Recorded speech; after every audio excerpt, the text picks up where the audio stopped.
discussion, report out of closed session.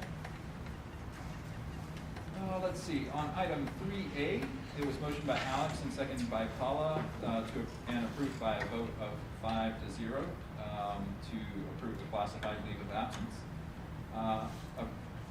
Item 3B was motioned by Alex and seconded by Paula and approved by a vote of 5-0 to approve a certificated leave of absence. Item 3C was motioned by Alex and seconded by Diane to approve a Willie Brown work reduction. Item 3D was motioned by Paula and seconded by Jeannie and approved by a vote of 5-0 for a stipulated agreement. And item 3E was motioned by Alex and seconded by Diane and approved by a roll call vote of 5-0 to approve a public employee release by resolution. Well, Mr. President, what's the members in the audience, they're not wearing that. Oh, okay. Gentlemen, ladies, do we have masks available? We do. Okay. Would you mind, are you writing a mask? One of them. Oh, thank you so much. We appreciate your cooperation. Although we're just around the corner from not doing that, aren't we? Yeah. Just around the corner. Except we could go into a bar right now without one. Yeah, yeah. Thank you so much. I appreciate that. Okay, Jeannie, would you lead us in the flag salute?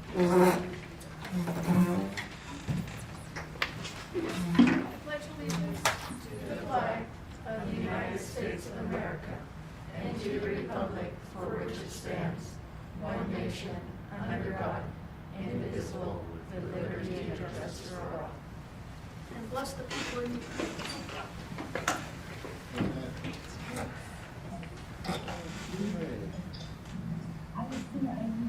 Let us go to WTA comments. WTA?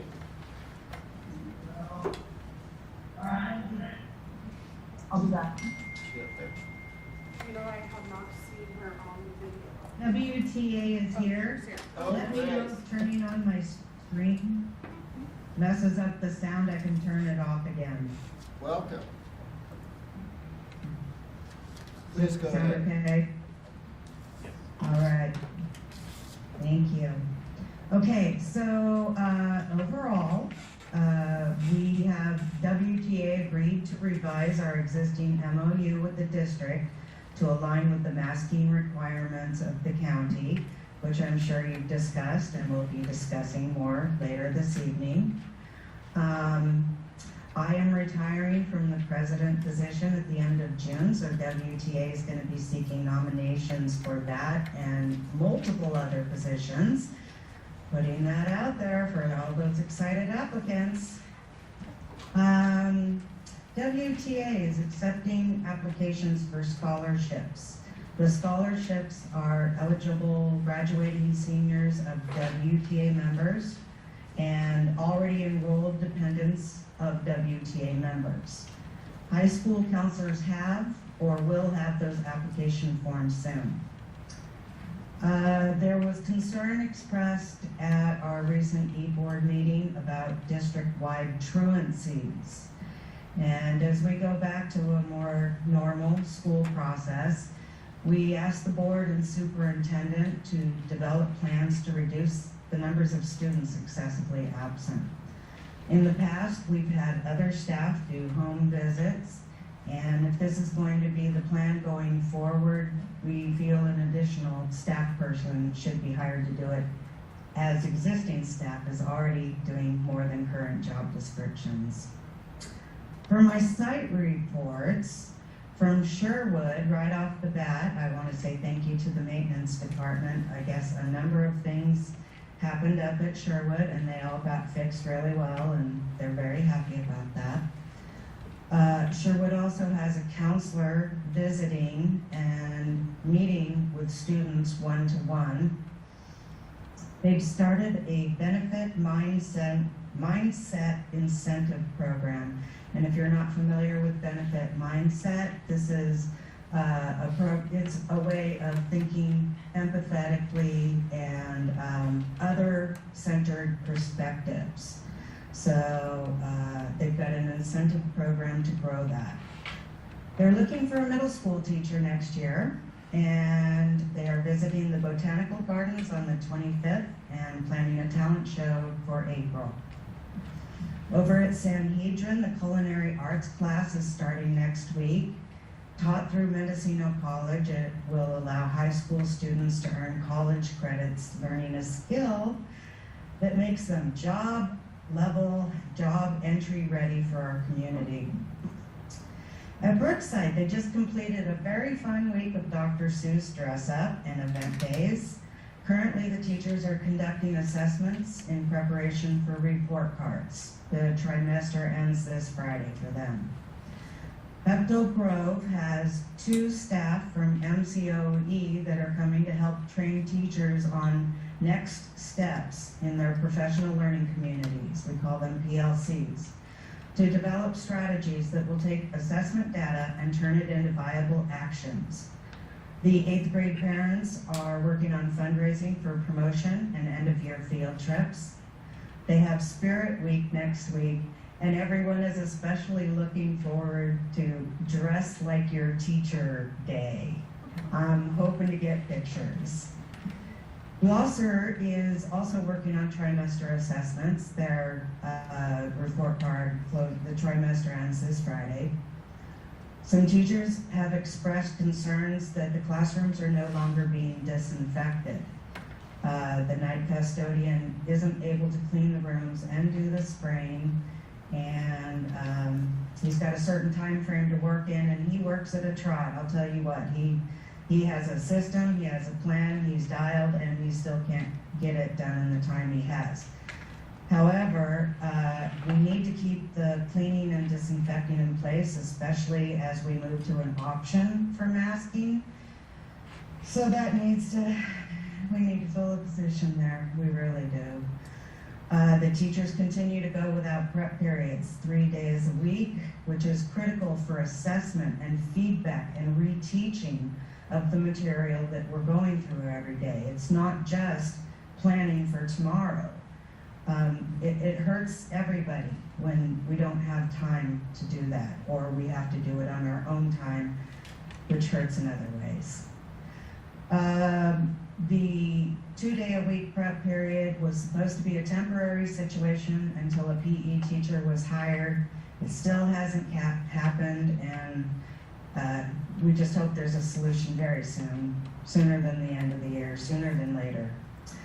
At the high school, baseball has started. The academic decathlon visited the Monterey Bay Aquarium on an overnight field trip that was successful. The Native American Club is working on a mural for the campus.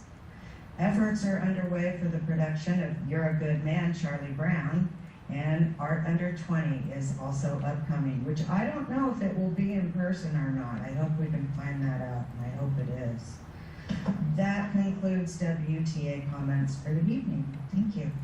Thank you very much, Tessa. Hey, and thank you for doing all that legwork and contacting each of the schools and gathering that information.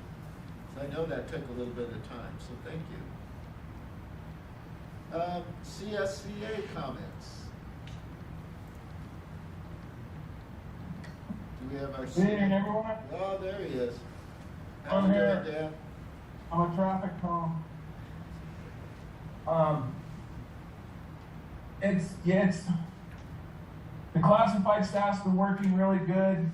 We filled quite a few positions. We're still a few positions short.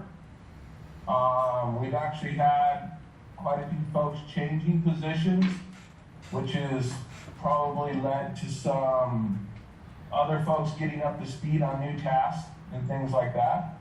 Overall, I think everybody's working out pretty good. Let's see.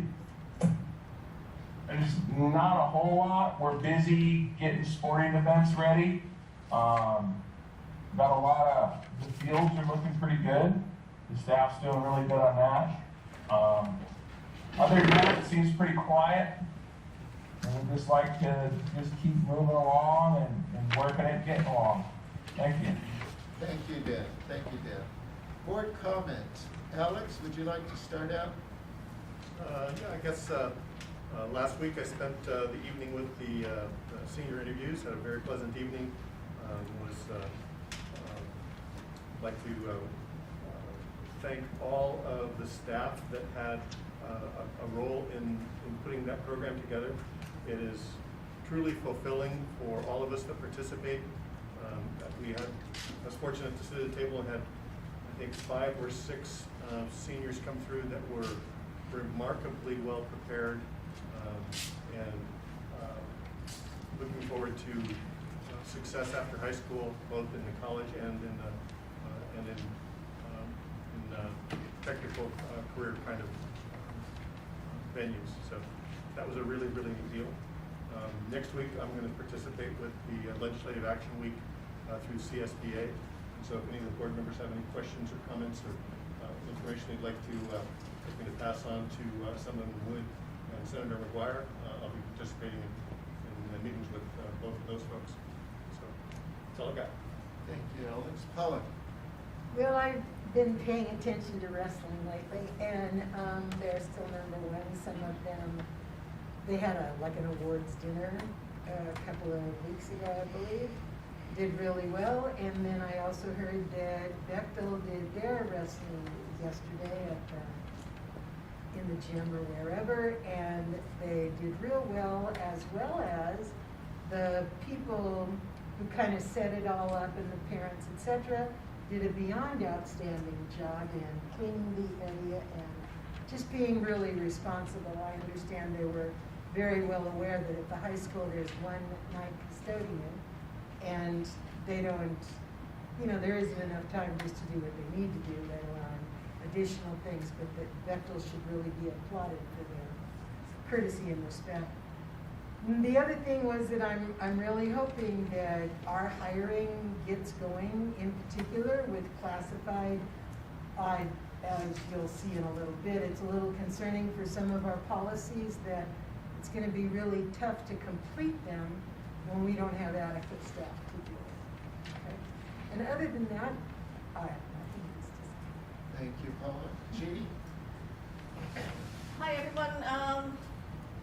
I also participated in the senior interviews last week. I've been doing this for a long time, and to me, it's a real capstone experience if you're involved with the schools, to see the quality of graduates that we graduate from Willits High School.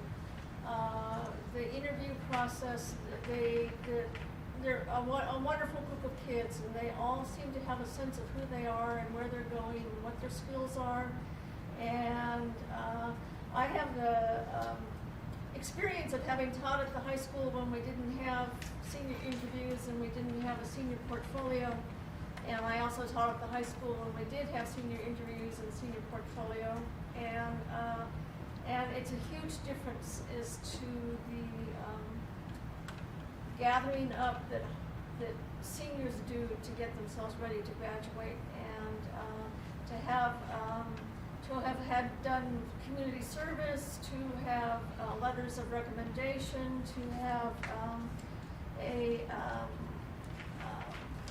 to have had filled out an show you can fill out an application, to know you can write a business letter, all those things that are in the senior portfolio, and going through the interview process, it really helps the seniors, I think, to wrap up what they've been doing and getting ready for the next step in their life. And it's a wonderful experience to participate in the senior interviews. I always get a lot out of it, and I always leave feeling actually joy in my heart that we're doing a good job here. So wherever you are in the school system, here in Willits Unified, know that the kids that were graduating here, they've got some good skills. So, and I met with Molly Snyder for an hour and a half at Blosser to find out how her program is doing, and I was really pleased to see what she's put in place at Blosser. And she has a wealth of information. She's just the right gift at the right time for that position. And I met with a group of parents this week to hear some of their concerns. And then I also met with a group of teachers this week to hear some of their concerns. And I appreciate the times that I go in to talk to our superintendent about some of my concerns. I feel that he listens and has a good grasp of the district. So I know he's working really hard. So anyway, that's all that's coming to my mind right now. Thank you. Thank you, Jeannie. Diane? Yes. For all the teachers and parents, second trimester report cards or progress reports are going. There's a lot of reading data with that, and continue reading with your kids, and the mathematics. But the main thing is remember your daily assignments and the quizzes that the teachers, this is what they do their report card testing on as well. It's not just data only. I mean, if your child is interacting with others, and they're getting the gist of the program, they're making progress. And the social skills are there as well, since everybody's been isolated and separated. This is really nice. And the kids are noticing how they're interacting better with their classmates. And I'm so glad the mask is coming up for a little bit. But we do have family members or younger kids that aren't vaccinated yet. So just be sensitive to them, that when you see somebody wearing a mask as well, they're standing up for loved ones too. So that's it. That's about it. Yeah. Great. And I did get an opportunity to go to that wrestling match last night, and so fantastic athletes we have. They did a great job. They work hard. We have a few passionate parents that really care about their kids and cheer them on, and that's always exciting. All of our athletic programs, the kids learn so much from those programs, and sometimes we underestimate all they get out of them. But we have an outstanding otter in our audience today. Actually, he just started, but he's an otter now. And but the point is, you see those kids out there working hard, and my own children are involved in athletics. My daughter wrestled last night. She's practiced a whole 4 weeks, and she's doing okay. So I appreciate everybody out there that is supporting our children, supporting all of our programs. I'm excited that we're seeing the light at the end of the tunnel on this whole COVID situation, and hoping we don't relapse. But we need to get beyond it. Quite personally, I feel that there's been damage done that we'll be dealing with for at least a decade out in regards to catching up these kids, some of the social emotional issues that went on. And unfortunately, there's going to be some damage that we can never bring back, like the increase of suicides and that we can never bring that back. But that was part of it. But we are looking at the light of the tunnel, at the end of the tunnel now, and I'm hoping we get past this. And all those that want to continue wearing masks for protection, please do so. Those that feel safe not wearing masks, same thing. I think at this time, everybody's had the opportunity to be vaccinated, or they've had COVID, or both, like me. I've had COVID and I've been vaccinated. And so hopefully we can get beyond this, and we can focus on school. I was just telling the board members that it's been a rough year. It's been chaotic. So hopefully next year everything goes well, we can get moving again. We can help the babies like we're meant to. Other than that, Joe? All right. So to start with facilities, we have received bids for our windows projects at the sites. No surprise, they came in much higher than the funds that we have available.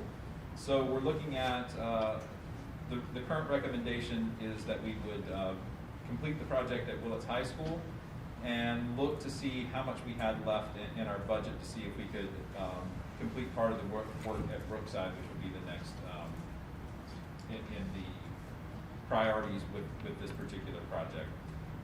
We have to work with that. I'm hoping that at one of our special meetings I can bring forward that for a bid recommendation so we can at least lock the high school in and move forward from there. Our facilities assessment process was started last month. We have a preliminary report, or we will have a preliminary report in the next day or two here. We also have a follow-up visit later this month to assist in getting more information to complete the report. We are looking for our summer programs. We had a meeting yesterday with our administrators, and we're planning some really great things, I think, for summer. We're looking at hopefully having June 13th through July 1st for our first session of summer school. Our second session of summer school, we're expecting our extended school year for our special education students, and our Nuestra Alianza program will likely run July 11th. I'm not sure about Nuestra Alianza as far as the date exactly when they're going to start. It might start a little earlier than that through August 5th. And then we're also looking at the possibility of a ramp-up program in August to kind of get students back into the swing of things, running from August 1st through August 12th, so those couple of weeks. We've gotten some pretty positive responses from parents, and many are in favor. There's actually more in favor of the ramp-up program in August than in the June program into July. So we'll see how that, we'll continue to communicate that out, how that develops. But we are excited that we get to offer some pretty fun things. The goal of our summer programs will be around getting students engaged and really getting students to enjoy coming back to school, engage in hands-on learning, make sure our staff are feeling engaged too, and that they're having fun with what they're doing with students, and really just trying to get us all back on past all of this trauma and start some of that healing process that needs to happen for us all. We're also developing some summer work opportunities for teachers to identify some key standards and align instruction both horizontally and vertically, really looking at starting with a K-8 type approach there. This idea originated from our teachers, and so we're happy to support their desire to continue to be better in their practice and be able to move forward. So I'm excited about getting to see that work as it develops there. We're also looking, we're in talks with the Mendocino County Youth Project. They will be continuing the counseling services that they have. We pay for them 12 months of the year, so we will continue into the summer. We're just not sure what that schedule will look like to support our students who need access to counseling through the summer, so that doesn't just drop off at the end of the school year. If anything, we feel like it probably increases as they move into the summer, the need there. So. As far as physical services, you'll hear a lot from Nikki in just a little while, so I'll let her take that away when it's that time. Academic services, our sites have prepared their school plans for student achievement. They changed this, they kept the acronym the same and changed the words for it. That approval will happen later in the meeting. These documents do align to the LCAP and demonstrate how sites meet the requirements for Title I programs as well as some other title programs. They're required for our federal program monitoring that's coming up, hard to say, at the end of next month. We've got a lot of work to do between now. We do have a meeting to consult with parents. I will be putting out a flyer for this for our LCAP development. We're hoping to have that March 22nd at 5 p.m. We have sent out surveys to all groups to garner information about our current plans and future needs. And so we sent those to staff, to parents, and I've sent it out to site admin to schedule in with students to take those at least Thursday and it's probably not appropriate in younger grades just because it's, making that decision, I agree or disagree with the statement out there, it might be a little abstract for them at that point. I did have an opportunity to interview some of our academic decathlon team members in preparation for their upcoming state competition. That was really lovely I think I interviewed about 7 of them yesterday. They did an amazing job, so I thought we're much the same as you were saying with the senior interviews. It's just great to see. And the really nice part was it was students from all different grade levels at the high school. So I got to hear some excellent students from every year, and I can tell you senior interviews will just keep getting better and better with what we see there. I also get to conduct some interviews with some of our Bechtel Grow students tomorrow as a part of their Avid elective class, so I'm really looking forward to that time as well. We've talked a little bit about our COVID policy changes that we'll discuss later in the meeting. We do have our MOU on the consent agenda, and we also have our updated COVID safety plan that both indicate that masking will become strongly recommended starting on 3/14. I do have a communication prepared to send out to parents anticipating how the vote will happen this evening, so that we can communicate that with everyone. We'll make sure that we have that translated as well so that everyone is aware of the policy change there. We are working right now to plan our universal TK or pre-K.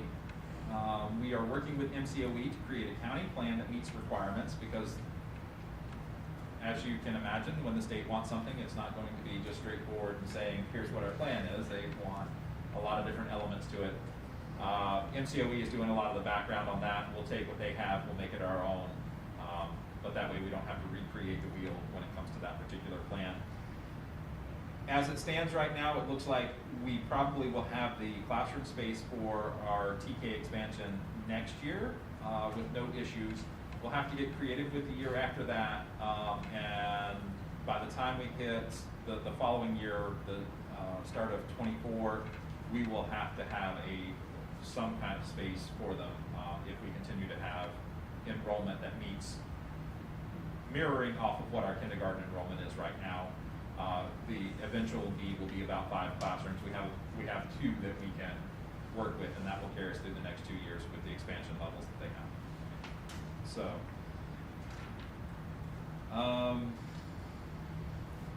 let's see. We also, part of the PK expansion is that we will have to have an adult to student ratio of 12 to 1 in these programs. So it doesn't mean that we have to have necessarily 2 teachers for a class of 24, but we would have to have a teacher and a para who are in there and have make sure that they have breaks, that sort of thing, that are covered. It basically is like a preschool program if you've ever seen how those exchanges work out. They can't exceed their ratio for more than a quick second or 2, basically. We will be discussing scheduling special meetings later in the meeting to present the public disclosure for our bargaining agreement for 21-22 with WTA. We'll also have a special meeting to approve the updated contract for the salary schedules at least 10 days after that first. And that's everything I have to share. Wow, you've been busy. My goodness. Okay, at this time, we will be opening the floor for public comment for those items that are not on the agenda. So, if you have if your comment is regarding COVID practices like the mask and so forth, that will actually be done on item C, which is only 2 items away. It's coming right up. And so if you have a mask or you want to make COVID comments, that's when you would do that, because it's agendized and we'll give you a chance to speak to it. Okay, so other than items that are not agendized already, do we have any public comment?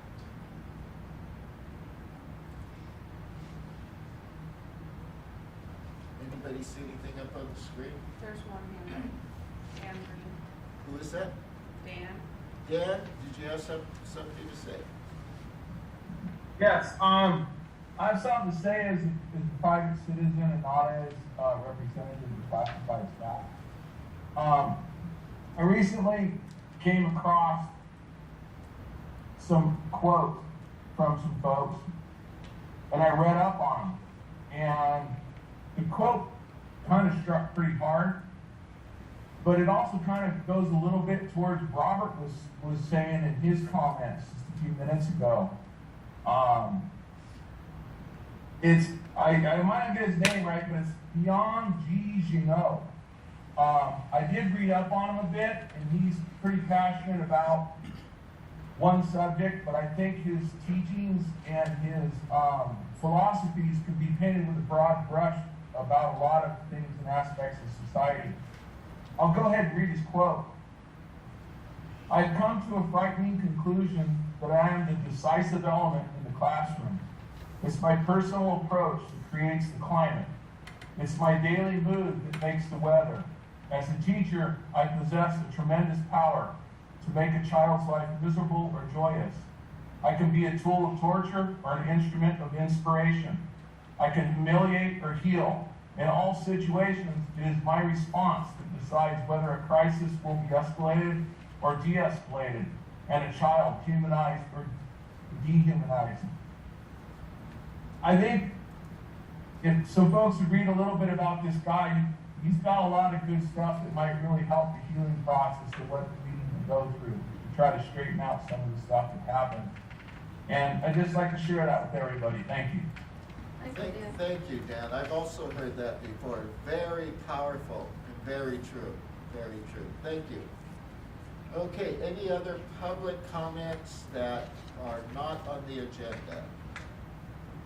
No more hands. Okay, not seeing any. Let's go on to item 11B, the consent agenda. Do I have a motion to approve the consent agenda? I'll make that motion. Do I have a second? I second. Second. Is there any public comment on the consent agenda items? The only thing I would like to add is just speaking to the calendar that's on there. We made some changes based off of a lot of feedback that we got from parents, and then also through our calendar committee to move two of our PD days from the start of the school year to one on November 1st. We got a lot of feedback about that change that happened this year, and so we were responsive to that. And then we're also adding a day on January 3rd. That'll also be a staff development day there, so we have some time to check in with our staff during the school year for some extended professional development if we needed that. Great. Okay, we have a first and a second. Any board discussion on the consent agenda? I would like to say that I have become increasingly frustrated with the way board policy happens. Is the state basically says, this will be your board policy. And these are the revisions you will make on your board policy. And anyway, it's very frustrating for me that these are our board policies, but we basically have no say about it. So anyway, I find that increasingly frustrating. And that is very true of the legal aspect, because it's the law. We have a little wiggle room on how we implement that. That's about the only wiggle room we have. But yes. Paula, did you have something? Yes, I was concerned with number 4, also the calendar, and that was, I wondered if we followed the process that I understood was followable, and that was that the WTA would turn in a calendar and CSEA turned in one. We had representatives from each of those groups come to the calendar committee, and when we all talked about it together through that. So I contacted the leadership for each of our organizations and said, please send a representative with knowledge of this, and they provide that. You didn't have any issues with the last workday being the following Monday? No, we discussed that, and is that we thought the gains that we got from having the professional development days kind of outweighed the risks there, and we talked about with the site admin who were present about sometimes there's some flexibility in that too, and some are willing to do some work on some days if they need to come in on that Saturday or something like that and help people out. Oh, because that was the next part. Sure. We used to be able to have some flexibility. Yes, and so I'm absolutely fine with that flexibility with that day because it really is a teacher's day to work in their classroom and get things closed out, Right. that kind of thing. Oh, good. So, Okay, and then my other thing, I don't know if it's like Jeannie's or not. I have some questions about number 6 and in particular about the second one, 5 and 6. And my biggest thing with 5 is just so many of the policies, I mean, some of them are pretty similar to one another, but there's always an issue, it seems, with he or she or they, and all of that was pretty, I mean, I understand why that needed to be changed. I don't understand exactly why some of the words used about, I should pull one up. Anyway, that has to do with leaving off the various subgroups that were a concern. I mean, I know there's been talk that, no, if we're gonna take care of all district students, it includes every single student. However, that used to be the issue anyway, but subgroups were not dealt with, and they had to be put out specifically so there were no misunderstandings that all means everybody, including this cluster. And now we're going back to where we were a number of years ago, where it's, by the way, we don't care about clusters.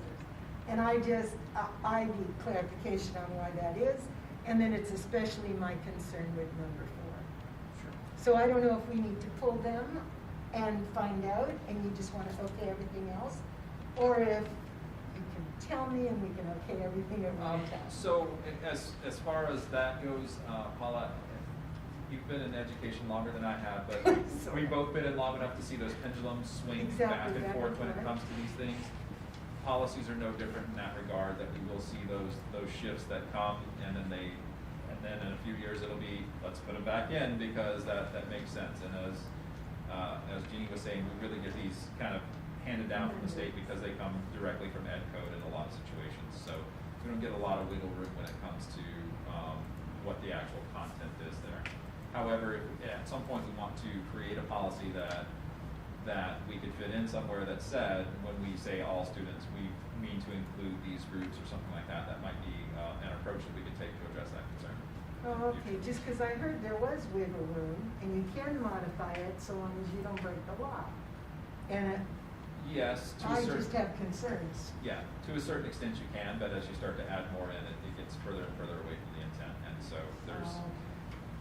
it becomes really expensive when you start modifying policies, I've found in the past. I've gone down this road with other boards, and it just, you spend a lot of legal time in checking some of these things out. Some of them, that's probably not one of those things, but it's just a practice that we want to make sure that we're reserving those funds for the right battles at that time. And I think there's a way we could address that within policies as well. Okay, well, so I don't mean to put you on the spot then, but then what is from your perspective and experience in this area, kind of what is your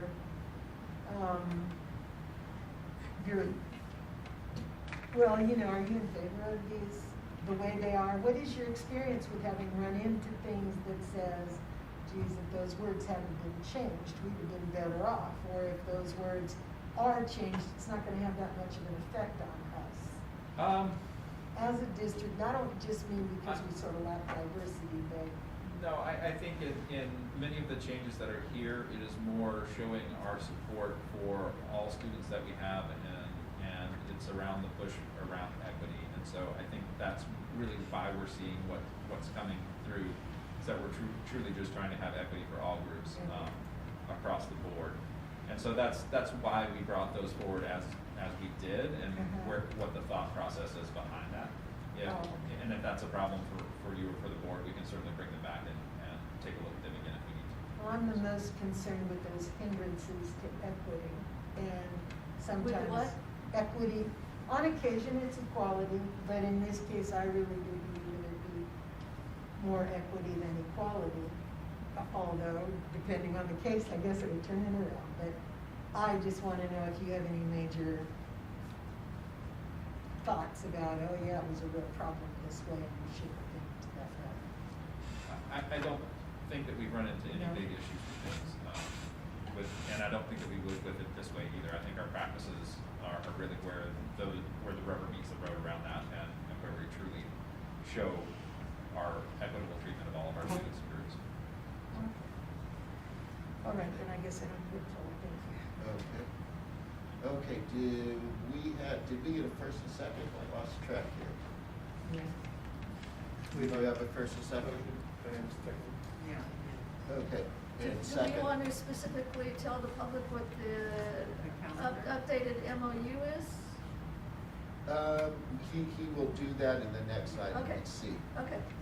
It's part of receiving that, yeah. And so, we have a first and second, is that correct? Okay, any board discussion? I know Paula kind of already. I think that probably clarify a little bit for Paula. A lot of those policies that you're referring to, especially the harassment style policies, they're taking, the language that they're putting in is more gender neutral, for one thing. Now, if you take a look at the first read for next month's policies, you'll find that a lot of that was taken out for that particular policy, and I think it more specifically addresses the issues that you're talking about. But it's also a controversial policy in that there's issues with that one because some of those things are still going through the legal process, and this is kind of an interim, if you will, to get us through until those court cases are decided. Thank you. Any more discussion? Seeing none, all those in favor? Aye. Aye. Unanimous, anyone opposed? Okay, item 11C, approval of the updated COVID safety plan. This is the way we're gonna do it. We'll have Mr. Aldrich first go over the plan some and tell us where we're at. After you've done that, we will then open it up to the floor for anyone who would like to make any comments towards the plan, and then we will take it back to the board. So as we mentioned, we have signed an updated MOU. I think the only thing that is maybe in addition to what would be the state and local guidelines is we did provide an on-ramp to testing if we are to masking again, if we have a positivity rate of 5% of students and staff district-wide testing positive within a 10-day period. That's a pretty high threshold. We were there really in January when we're at the height of things, so it would have to be that level of things, I think, for us to really hit that rate of having that on-ramp again. Otherwise, we will have, as of March 14th, students are strongly recommended, I'm trying to stay with the CDPH guidelines with that, to wear masks, but it's not required in any of our settings. This also includes, it's our district classrooms, school buildings, and our school buses. We got clarity around that school buses are not considered public transportation because I know there's still some confusion about when public transportation will change in that. That is really the largest change that we had. One of the things that I did get confirmation from CDPH just before this meeting today was that our quarantining practices and isolation practices would continue as we pretty well had it laid out at this point. So that as a part of this plan, I have included our decision tree, if you will, or our protocols that outline what happens in each of the situations. If you're vaccinated, unvaccinated, had COVID within the last 90 days, that sort of thing. So that information will largely stay the same. Students will have to test to return on a shortened quarantine period, just as we've had, and those sort of situations. I expect that will continue to evolve as we move through the year, but at this point, I think it's probably wise to kind of keep our testing programs will still maintain in the schools. We will have testing available at every site. Our employees will continue to go through weekly testing. And so I would encourage any of our, if any of our public in our community would like to test, we have testing at a different site each day of the week, but we also have on Friday afternoons, or starting about 11:30, I think, on Fridays, till about 3. We have testers at the district office if you ever need testing for, say you're going on vacation or something like that. We can do that at no cost for you at that point. We have a company that does it, so it's not school district personnel if you're concerned about privacy rights and things along that line. We did make a change in physical distancing, just to say that we can continue to do that safely without worrying about physical distancing as much. Let's see what other things have changed here.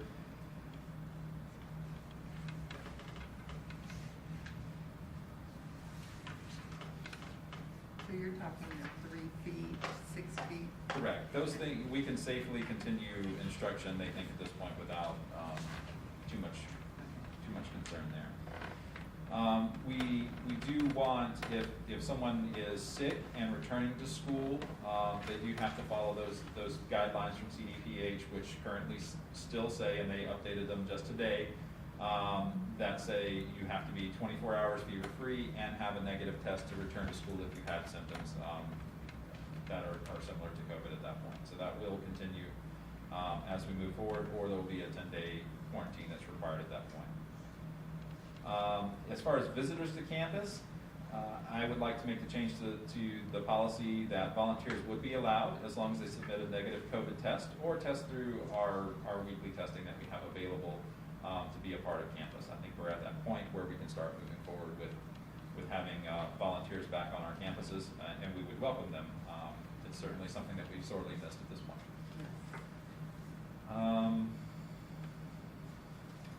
And I think those are all of the major changes. The program, or the plan has pretty much stayed the same beyond.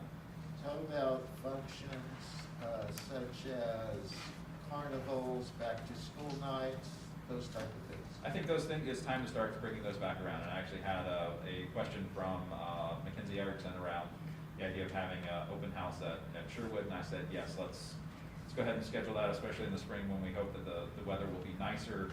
It's mostly outdoors anyway, so let's bring folks on. Let's start showcasing some of the great things we got going on in our schools. Good. Okay, we are opening it up to our to any public comments. Would anyone like to respond to what you've heard so far? I just wanted to ask a question about how you guys are handling the testing procedure of the kids in the high school, because our oldest son, he gets asked multiple times throughout the day if he's gotten tested or not. And there's an iPad with their names on it that say whether or not they've been tested, and I'm just wondering how that's allowed to happen for like privacy and as well as parent consent. So what it sounds like is the teachers say, hey, did you get your test today? And then they can go and walk themselves to go get their test without their parents knowing about it. And that's a little concerning to us. All right. I am not aware of the iPad with the list. I'll need to check into that part. Okay. From a legal standpoint, the state of California does allow students over 13 years of age to make those medical decisions for themselves. Okay. I don't agree that parents shouldn't be informed about it, but as far as consent, the student themselves can legally provide consent in that situation. But I still think that you should be informed about that decision that your child has made, so that you're not in the dark about that at all. Thank you. Would you prefer to be informed prior to testing? Yes. Okay. And which site is that? Oh, what's that? What site? What site? The High school. High school. The high school. And then it's also happened to him as well, where they put him in a line to get tested, and we didn't know about it until he called us to tell us what was happening. Right.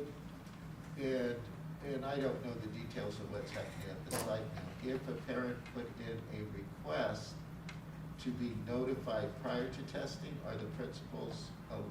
Yes.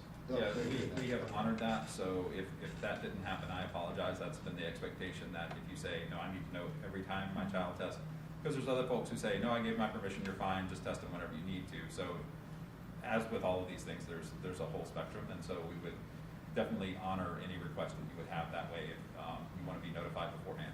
Thank you. Okay. And we're not gonna hear a speech from Oh. this young man? Can you go up to the podium so that Yes, we can please, hear? please go up to the podium. Might be too short You might need to lower that microphone a little It bit. should be, you should be able, they should be able to hear you. Okay, good, okay. My name is Cameron Lindsay. I'm in 5th grade at Lost Lane Elementary. I moved here from Mariposa, California 2 years ago. I was really excited to move to Willits until we had to wear masks every day. My friends in Mariposa do not have to wear a mask. My friends in Idaho never put on a mask at school when COVID started. I can go to Costco without wearing a mask. I can go to restaurants without wearing a mask. I can go almost anywhere without a mask, but at school, me and my friends have to wear masks. Me and my friends are ready to go back to normal, aren't you? Dr. Korn said that it is a school district's choice not to wear a mask. So then why don't we lose a mask? I'm ready to be a normal kid again, and I pray every day that this school gets rid of the mask. I'm ready to have pizza parties in school again, and I am ready to see my friends' faces again. Thank you. Thank you, very well done. And so you'll be running for student body president? Well done, well done. And it is heard, most definitely it has been heard. I think you have something. Yes, please come on up. It's me again. So, I've had the same experience of 2 of my children being tested in your district and 2 in another district without my permission. And we're talking 8 years up to 15 years old. So I did some digging, and in the boxes of the Abbott test, you guys are provided with these little pamphlets that you're supposed to tear out and give your parents. You're also, in the fact sheets, can I pass these out to you? I need copies. So in the fact sheets, there's one provided in the front of the page. And I didn't make enough copies for That's okay, everybody. you can share. But I'm Thank gonna go you. ahead, I'm nervous, so, sorry. I don't like copying in front of people. So on the fact sheet, on the first paragraph, let me turn it over. It states that this test is, let me go down here, is authorized for use using your arterial nasal swab specimens collected from the individuals who are suspected of COVID-19 by their healthcare providers within the first 7 days of onset symptoms. So the reason I'm pointing this out is because these tests are being administered at your school, and they're for healthcare providers, and you guys aren't healthcare providers. To me, I had a preschool, I wouldn't want to take on that liability.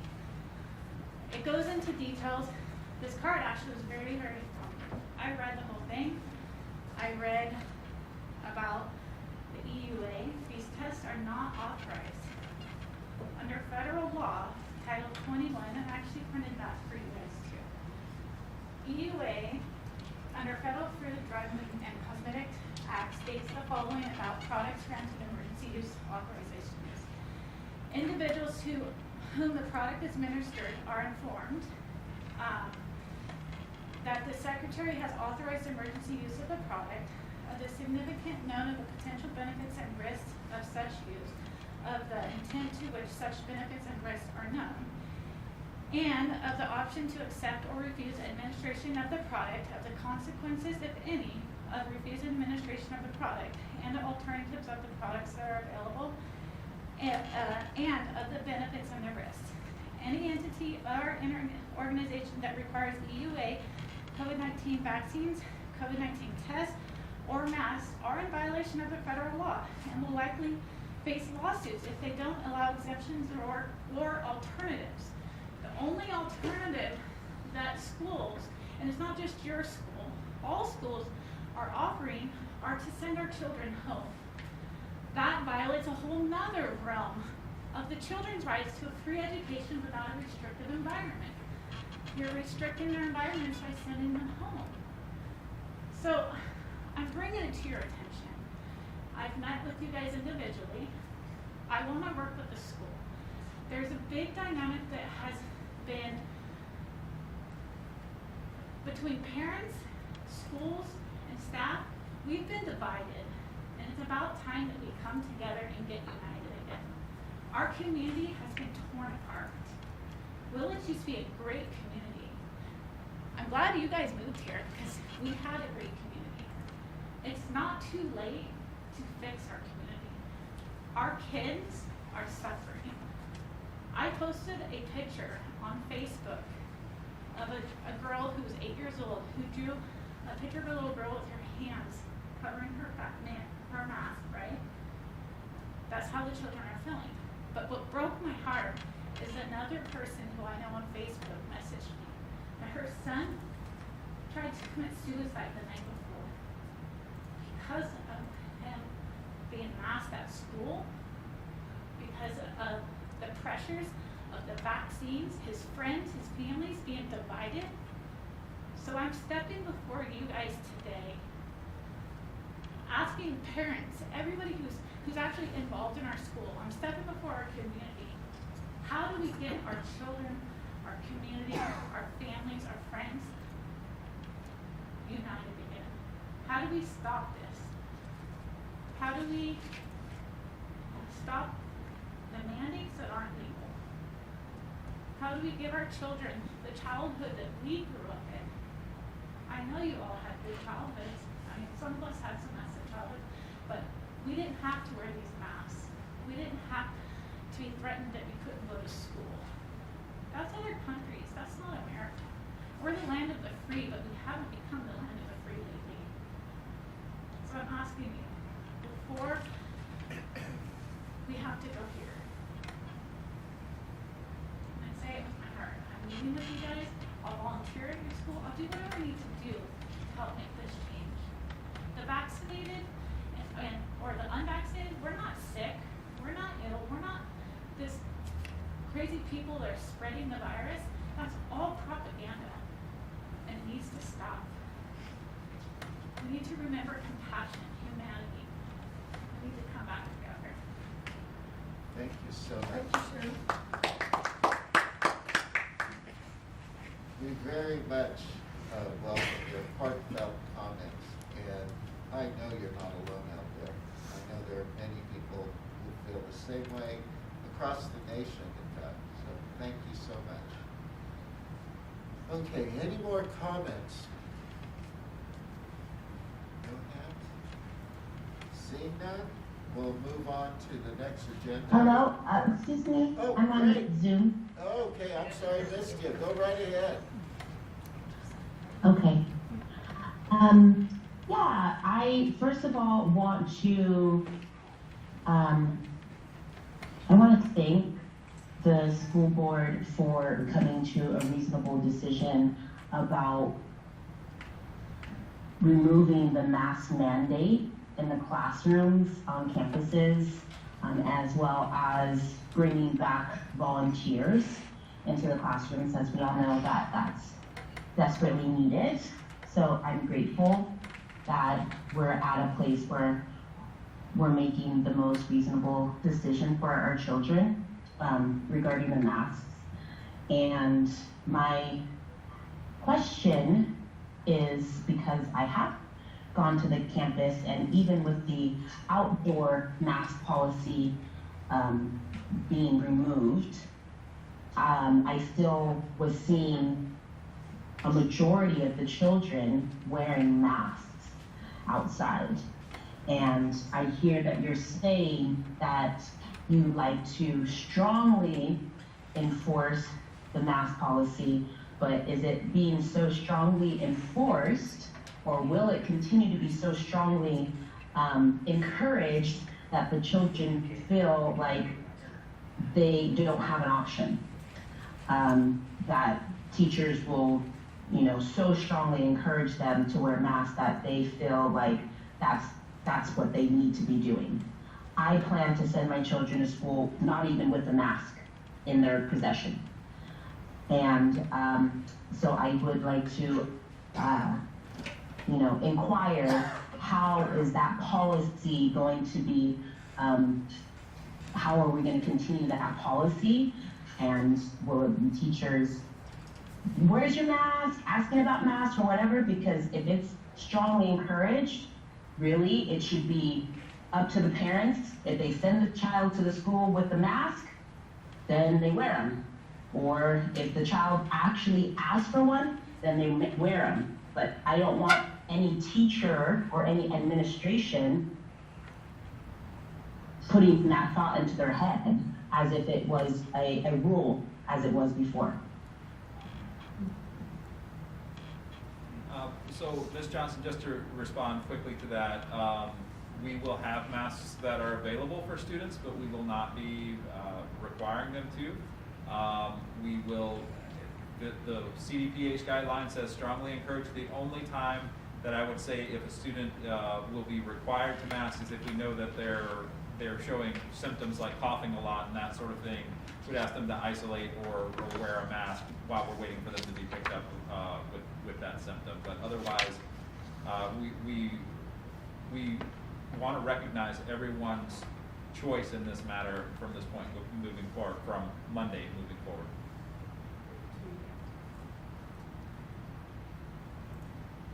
I would like to comment to Janine, if that's at all possible. I really appreciate you expressing that. The language is changing from required to strongly recommended. What that means is it is not in the teacher's hands anymore. It is entirely in the parents' and the students' hands now. I'm actually more concerned about the students who still want to wear masks, who the parents want them wearing masks. And I'm really worried about them getting ridiculed and bullied by other kids that aren't, or the peer pressure of that. So this is a concern. Thank you for bringing that up. We'll be watching for this. We have to navigate through this change, but we'll do it with level heads, addressing exactly what you're talking about. Thank you. Okay, thank you. Any more comments? Yes, this is Conan McKay. Hello, Conan. I would like to, as a teacher at Bethel Grove Middle School, I would like to respond, and I would like to echo what Tessa said, that absolutely starting Monday, I believe it is, that it will be the students' and teachers' choice to wear a mask. And I think Tessa was absolutely right that we need to be concerned and be aware of the students who are choosing to wear a mask for whatever reason, that they are not bullied and or ridiculed by their peers, and that we take the harassment, if it comes to that, seriously because of a choice that particular student is making. But no, their teachers, as far as my knowledge, teachers are not going to be asking, requiring students to wear a mask either inside or outside of the classroom. It is their choice to do it, and their parents' choice to either mask or not masks. Thank you. Thank you, Conan. Can I address something? Is that we've gone from 2 years of mandated behavior, and where people didn't have any choice. It was mandated, this was mandated, that's mandated, masks are mandated, whatever, it's all mandated, to having choice. And maybe the students maybe they need to,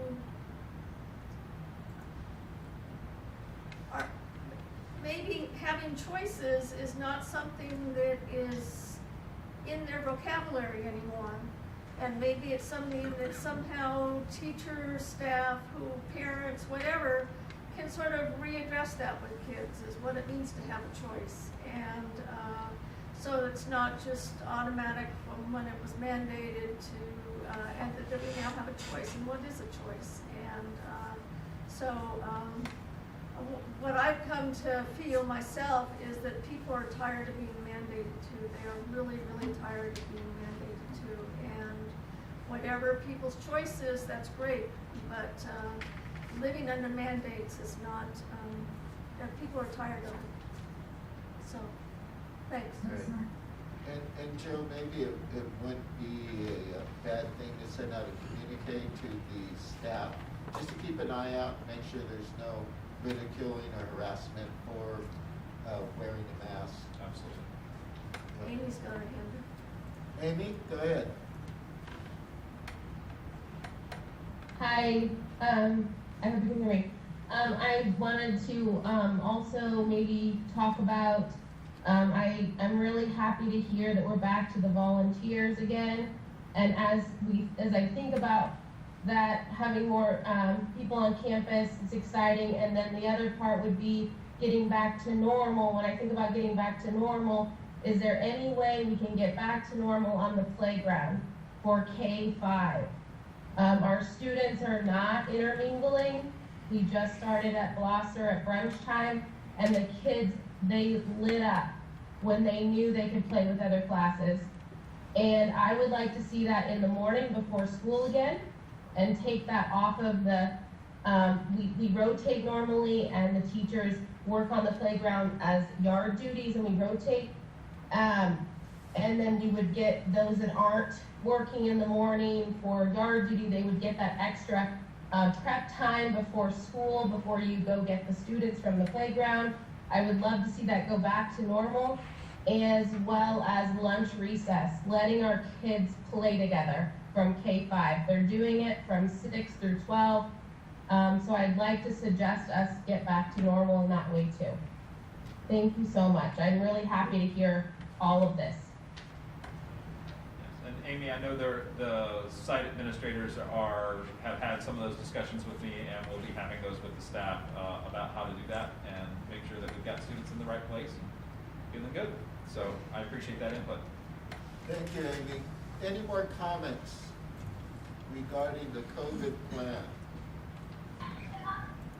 One more quick question. Sure. As far as drop-off for children at Brookside, we have not been able to go on campus.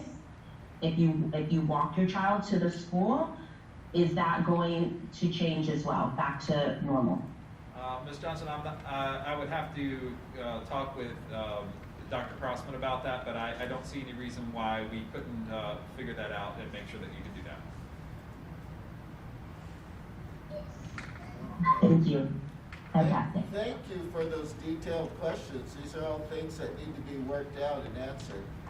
Thank Sounds you. like a communication needs to go out to parents about that. Yeah.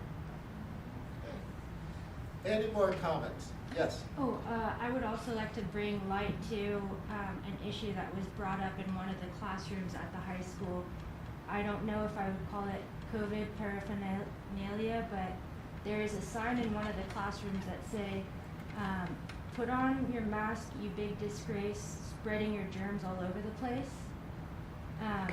If that could be taken down from the classroom that sign is in, I believe that teacher would know who he or she is who has that in their classroom, but I think that would allow students to feel more comfortable taking off their mask inside the classroom. Okay. And we can look into that. Okay. Thank you. And that would be true district-wide, it's just, Right. to all those signs that Yeah. are around, Yeah. need to come down. There's more than one side that's along those lines, so thank you. Thank you. Thank you. Anything else? I have a comment. I'm on Zoom. Hi. I don't know if you can hear me. Yes, we can. Hi, my name is Tony Cassidy. I'm the school counselor over at Bethel Grove. And I'm going to try to be succinct, but I haven't really composed my thoughts. I feel as though we have spent a lot of time talking about socio-emotional well-being of students after a year plus of isolation. And I am so grateful that we are now at a place where I can let kids cry that out in my office without having to frequently remind them that they need to wear their mask. After a year of feeling conflicted about this physical safety versus emotional safety and having that barrier between myself and a kid, I know a lot of teachers are feeling similarly, that it was, especially with outdoor masking, it was really rough to start each conversation with a kid by tapping on my nose to remind them that I don't want to see their face. And I am so grateful for the board's willingness to stay on par with what the recommendations of the government are, and for the WTA's willingness to hear the voices of the majority. I just, CSEA, thank you. This is for me personally, and I know there's differences of opinion on this issue, but I just want to say that as a school counselor, this is going to make my job so much better, and I think it's going to improve my relationships with so many kids. So, thank you. Thank you, Tony, and thank you for your work in caring for our babies. Thank you so much. Okay, any other comments? I'm not seeing any. Anyone seen anything? Okay. I am looking for a motion for 11C, approval of the updated COVID safety plan. I move that we approve the updated COVID safety plan. Do I have a second? I'll second. Any more discussion amongst board? So I'm curious about when we can't do the things in the plan. So then, you know, how that works itself out. I'm especially concerned with number 6 on there, about the cleaning and the wiping down and all the rest. I don't just mean here, although certainly there's definitely an issue here, but even at the other sites, I know the spray that's used to disinfect is left on the surfaces because there's barely time to do the spray, let alone have those people go back and wipe everything down. So it's kind of gummy and it's yucky, and I don't know what goes on to balance out that issue. We do all our absolute best I truly believe that. I don't to mean do imply that you in don't. every situation. Staffing continues to be an issue for us, and so we continue to recruit and really try to get folks out there. We have awesome folks. Our custodians are doing an amazing job and have done an amazing job. We've had a lot of CSEA members who have stepped up and really just done some amazing things in helping to sub when we know that we're going to have someone out for a certain period of time or that sort of thing. I can't say enough for how wonderful our staff have been, and I 100% agree. Maybe in I stepping should up be in that more situation. specific. Are students allowed to use those, those little handy wipe deals and stuff? There are I certain know ones, in the yes. past, we used to say, here, take this, wipe off your desk, sit down, let's do this, and they love it. It But depends on then- what it has on it, is the problem. If it's like a Clorox wipe, that's considered a pesticide, and we Yeah. can't do that. But say like a baby wipe or an alcohol wipe, those are more acceptable. How about Lysol? Lysol again is No, it's a considered a disinfectant. pesticide, Yeah. So it's But baby wipes are. generally okay, yeah, used to if there use, needs to yeah. be something to, But that's okay, and I mean, trusting, of course, that a teacher or whomever will say. certainly under okay. supervision or. Yeah, oh, okay, nor breaching anyone's contract about whose job that's supposed to be and everything else. But those are the things that are allowed, right? At Right. least that gentle of a. Yes, and Okay, our, I think we lost ours. oh, sorry. But, There it is. Okay. just to kind of get some clarity, maybe if that's something, we all know all sides of that argument, but Right. if that's something that's, the school can maybe supply, and Yes, if people would be willing to do it. And our MOT department has supplied some of those things. We can Mhm. supply other things if necessary. I would like for that to be available for any student if they just feel like, Wiping their hands. hey, instead of I was playing too rough at recess and got some dirt on me, I need to get off because it's gonna bother me while I'm learning. But, Yeah. all the Oh, way up okay, to- no, I so- agree with that a lot.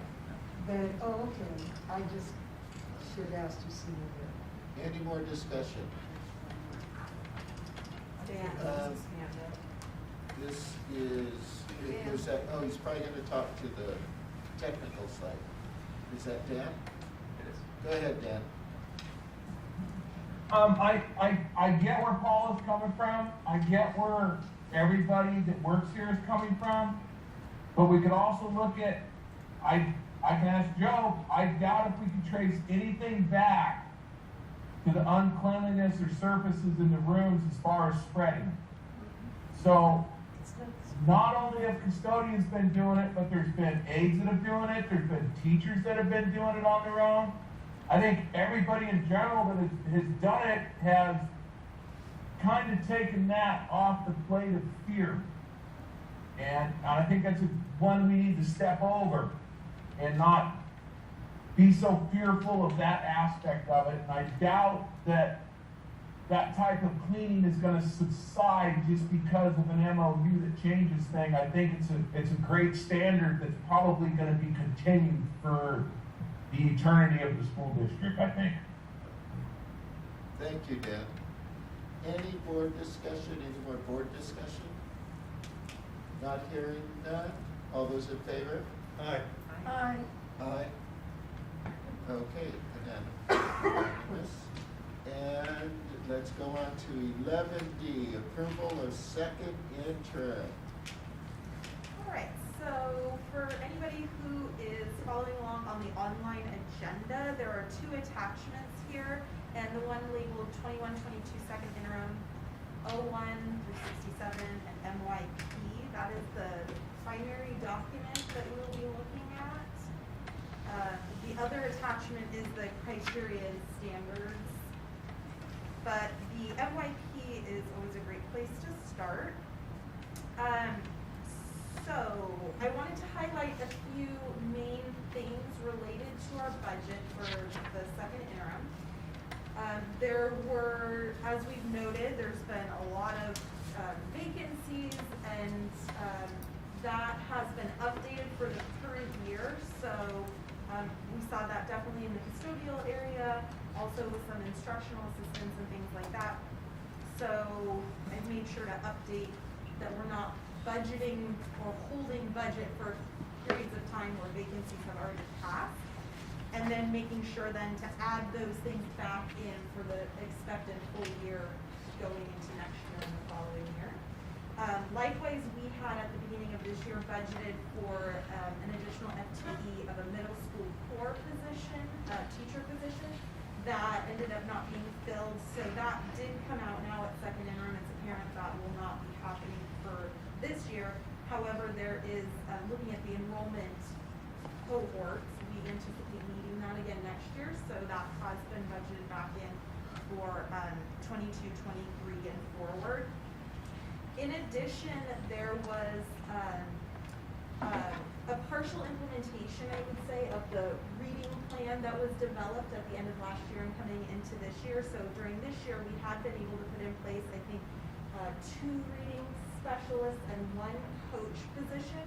And going into 22-23, we will have 1 additional reading specialist and 1 additional coach. So that will be the complete package that had been developed related to the reading plan. Those are things that will be funded with COVID-related funding. We have the current 2 reading specialists that are in place currently are in our Title I. So the great thing about that is that I anticipate being able to keep that in our budget for the long term moving forward. Some of the other ones are more limited right now to these one-time funds, which only means that when we come to the end of a program in like 23, 24, 25, we have to begin looking at how are we going to integrate things back into the general fund if there's things that we want to hang on to. In addition, we did at second interim pull back a bit on the budget for some of our certificated extra duty. Definitely a tough area to know coming into this year what that was going to look like, and we ended up not using as much for various reasons, likely because we're trying to identify these restricted resources that we can use first before going to the general fund. So knowing that that amount is sort of based on prior years, like normal years, I did build that back into the future years with the anticipation of hopefully returning to normal operations. We did have some one-time expenditures related to technology that were incorporated at second interim. That would be the Dell Data Center, and I am not tech savvy enough to be able to give you the full details, but I believe you guys have discussed that program or that equipment. We also were not able to fill a nursing position for this year and or get as much services there as we had hoped. And so, I reduced the budget for current year, but again, anticipating that coming back, budgeted at the full amount for next year, as well as the school resource officer was that same thing. So I think we're in good shape in terms of assessing, not over budgeting in current year for things that maybe had, been planned but didn't happen, but ensuring that they come back into the budget for next year so that we're in good shape to be able to try and fill some of these things. I would say the main change that we have related to our revenue, the LCFF revenue, is that we did have to reduce our projections again for the ADA. So we are, as we discussed at the last board meeting, we are seeing those rates coming in even lower than we had projected. So I did adjust for that. I am, in future years, using slightly higher rates, hoping that as we move forward and things begin to normalize, that we will see some better attendance rates. The other thing that happened is that for 22-23, the governor is proposing a slightly higher rate than what we saw at first interim, so that has also been incorporated now for second interim. Regarding, Joe mentioned the Windows project, so we have that still fully budgeted in our ESSER 3 in the final year, and you can see that as a capital expenditure. Because we're not sure now how much of those projects we'll be able to complete, there may be some adjustments to that when we get to estimated actuals. I've tried to really keep tabs throughout the multi-year projection on all of our one-time sources, particularly related to COVID. As you guys know, the state gives that to us in a lot of different pots and different timelines, different deadlines for expenditure, different strings attached. And we had the first ELO grant, correct? The first one was the ELO grant, Extended Learning Opportunity. That was a plan that we had developed in the spring last year. And it was sort of a package of things that we put in place that included the coaching, these additional reading specialists that will happen next year, some more robust summer programs. There's quite a lot there. The Mendocino County Youth Project, I believe, is there. There's a whole bunch of things there. And what we've tried to do is map that out that we can retain those services across 3 years. So we have the ELO funding it for current year, then it will move to the ESSER 2 funding source next year, and then followed by ESSER 3 in the 3rd year. So we believe by kind of trying to pace it to those deadlines as they happen, we can get as much life out of those programs as we can before we have to have discussions about what things, were truly only in place due to the COVID response versus things we would like to retain over the long term and how we can begin planning for them. So I believe that we are in good shape in terms of trying to be as strategic as we can in leveraging these resources from COVID and trying to meet the needs. We're trying to still maintain some flexibility. We have good plans in place, but as you guys know, things still kind of come up as we move along, needs emerge, and we are trying to still be responsive to those things as they happen. Oh, another thing I did want to point out is that when you look at our other outgo, this is line 7, has the objects 7100 through 7299 and 7400 through 7499. We are, oh, I'm sorry, I apologize. I am identifying the wrong line. It's the transfers out that I wanted to identify, which is line 9A. You can see that the 267 for current year, that is lower than what we had projected at first interim. And this is the transfer out to our food service program. And it's been, for various reasons, a difficult one to track and project because there's been so many unknowns with the food service program in terms of how it's being funded by the state. There's been rate changes. The participation, rates have been difficult to project as we've had, first kids not on campus, now kids are back, but then when we have more absences, it's just been a difficult one. So a couple of good things that we have going on here. One is that there was some additional COVID funding that came in. I think it was roughly $25,000 that was specific to some relief, really relating back to some of the earliest parts of our of COVID. And so that helped offset how much we needed to put in from the general fund.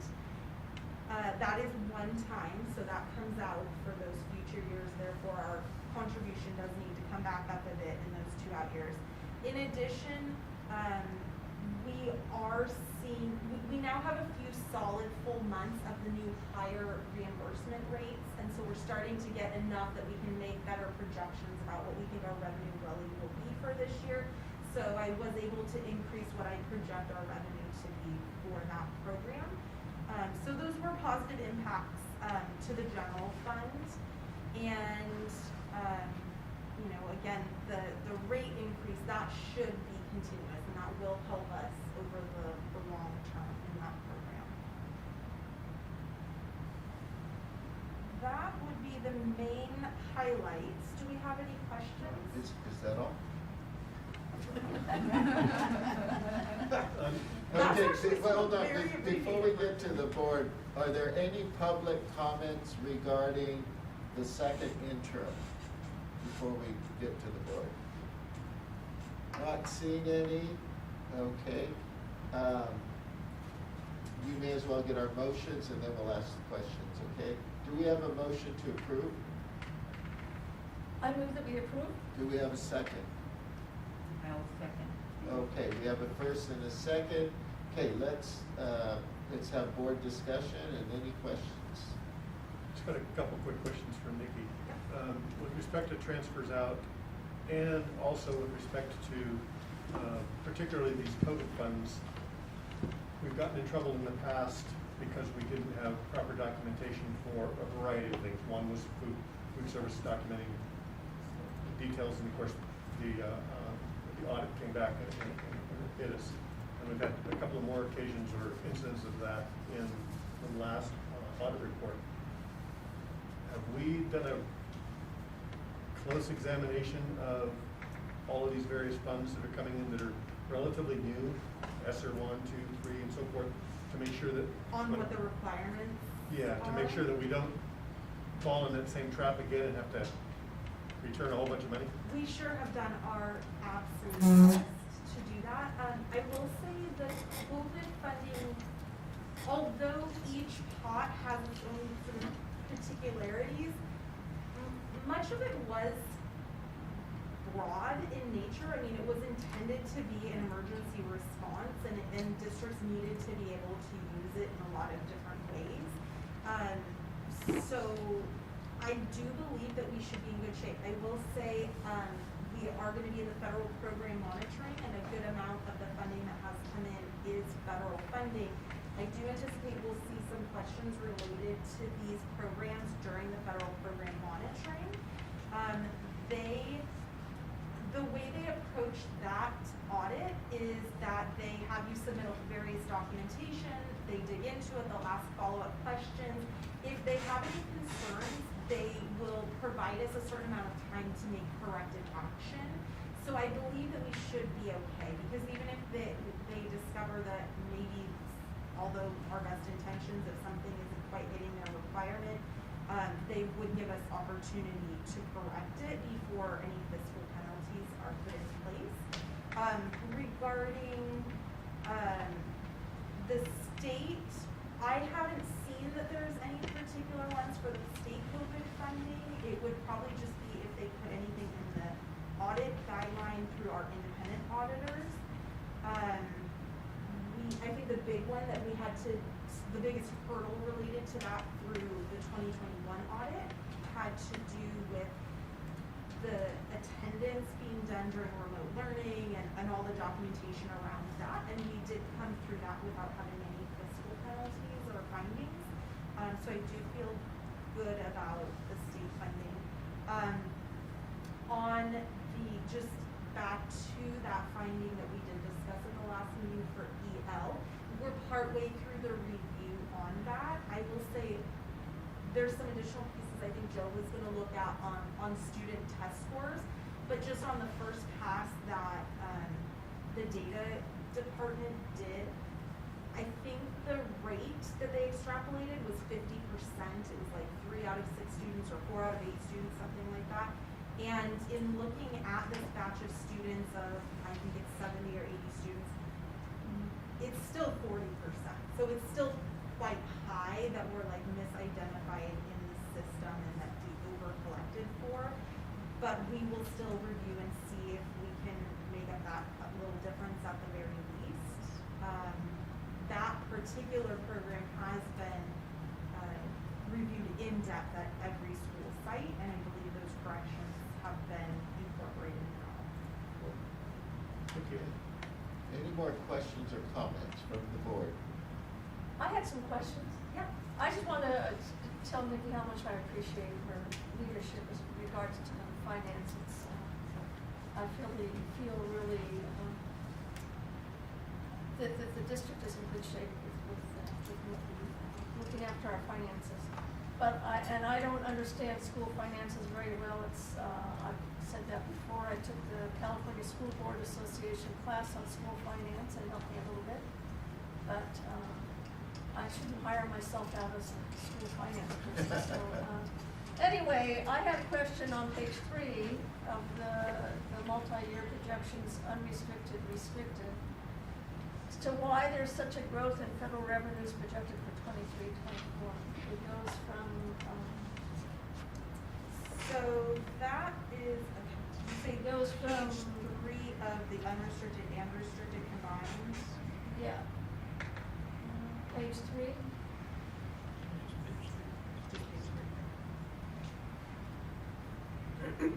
It's sort of in the general ballpark for this year and then next year, and all of a sudden it jumps up to Yeah, 45.42% growth. That is the incorporation of the ESSER 3 program. Okay. That is, part of that is the Windows program. So one thing to keep in mind with federal funds, we cannot recognize the revenue until we spend it. So whereas state funds, they say, here's the funding, and if you don't spend it this year, it rolls into the fund balance and it carries over on the books in the next year. With the federal funds, if they give you the funding, but you haven't spent it in that year, maybe you have multiple years to spend it, you spend it the following year, you actually recognize the revenue in that same year that you spent it. Okay. And so definitely that can make the revenues on federal always look a little screwy anyways, because it's tracking where your expenditures are happening. But it does go back to what I was talking about, trying to be strategic with the expenditure deadlines. ESSER 3 has kind of the latest deadline, so it's the like last in the line of funds that we plan to use, so we kind of see it in that last year.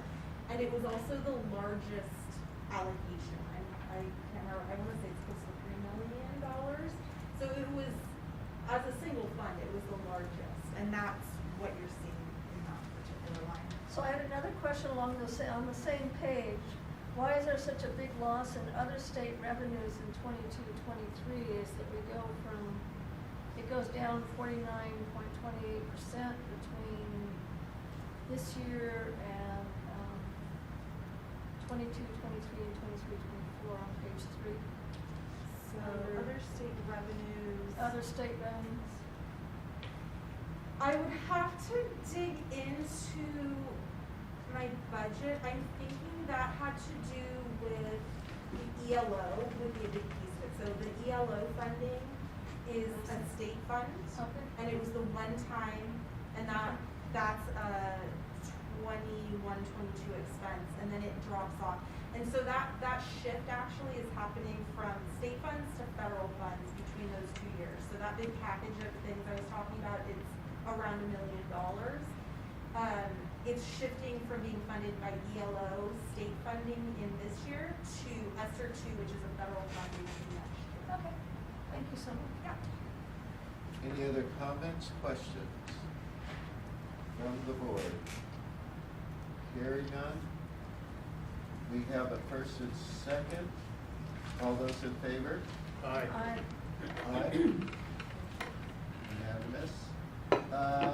Approval of school plans for student achievement. Item E. Alright, so, each of our sites have completed their, site plans for student achievement, or school plans for, like I said, they changed this acronym up a few times without changing the letters. The sites worked really hard to align those with the district's LCAPs, the requirements for Title I, worked with their site councils to, get some approval and input on how those funds will be spent. And then Nikki and I were able to go through and plug in all the expenditures and make sure the language met a general standard across. These will continue to be a work in progress. The SBSAs are never meant to just be a static document. And so we will continue to try to develop them and have them align with what the intent of our site councils are for each of the sites. Thank you. Do we have any public comments regarding item E, approval of school plans for student achievement? Yes. I just want to say that you have approved BTMS's school plan for. Can you step up to the? That way we can see you. No, I just want to say that you had already approved BTMS's school plan for student achievement, except that there were some changes, and I noticed that the outline of the changes weren't included in your. Was that included in the information for the board? Oh, I don't believe I included the outline, I'm sorry. So just if you want to know what, because I did some updates, that it's actually a plan that you can change, you should change as you go, right? Anything you need for CSI.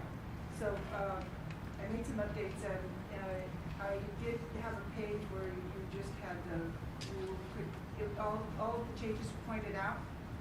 If you're interested, we can get one of those too. I'll forward that to you all. Great. Thank you, Maria. Thank you, Maria. Thank you. Any other public comment?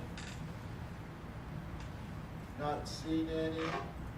Do I have a motion to approve the school plans for student achievement? I'll make the motion. Second? Okay, we have a first and a second. Discussion. Any discussion from the board? Just more comment, maybe a question, I guess. I was a little bit surprised when I read the Sanhedrin report. It indicates that pretty much all of Sanhedrin is independent study. And I thought we were in class. Did I miss something somewhere along the way? Yeah, I thought we made that clear at the beginning of the year that we were running Sanhedrin as our independent study program this year only. As we move into next year, we'll go back to our traditional in-class supports that way. It was just with the volume of students that we had this year, that Sanhedrin was not. I'm sure it just washed over me, my apologies. And I happened to visit, while I was subbing, actually, volunteer subbing for the principals there. But I did go over to Sanhedrin. They were on independent study, However, they did have some students who were taking classes over at the high school, especially like the CTE classes and so forth. So just FYI, those classes are still available to them. And I think every time I'm over at San Hedrin, we've got students on campus. It's not, it's independent study, but they're still welcome anytime they need that support or need a quiet place to work. The teachers are very accommodating in that regard too. So trying to maintain those connections as much as we can. That's the understanding I had, that they were running classes as well as, but they weren't, right? I mean, except for those who needed something extra, is what you said? We did actually have a concurrent enrollment class that was going on, that Yulia was teaching. And so that brought in a significant number of students, I think probably about 10 or 12 students on a twice weekly basis, and then we had some other students coming in for counseling and some other supports there. So we have been checking in with our students, and the staff have been really good about having that FaceTime with each of the students every week. So. Oh, okay, and then Mr. Horton is still doing the adult school, right? Yes, yes. Oh, okay. And then how did that help our attendance? It was just super wonderful, or do they need to get back to? They need to get back in just because attendance and independent study is based off of turning the work in on time. Well, I think so our students are still earning credit, but the attendance credit is actually a little bit down this year at San Hedrin because of that, because it is very specific to it being on time. So. Okay, well, they had really gotten their attendance up. And Certainly. It was high and it was outstanding, and then with the change, but that's why I thought they were having classes in person as well. But any of that one? Yep. Okay. Any more discussion or comments? Yeah, I noticed, and, well, Kathleen put a comment on, Brookside, the percentage, instead of it coming to 100%, was like 94, and then the numbers didn't match up. And she goes, I think it was, parents not turning in papers, or, somebody not entering it in the correct, column or thing. I'm going, so everything should balance when you're doing a report. So, and she noticed it too, that it wasn't.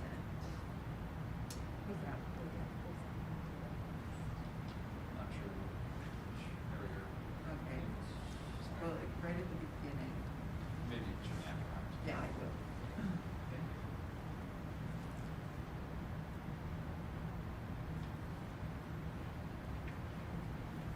That's it?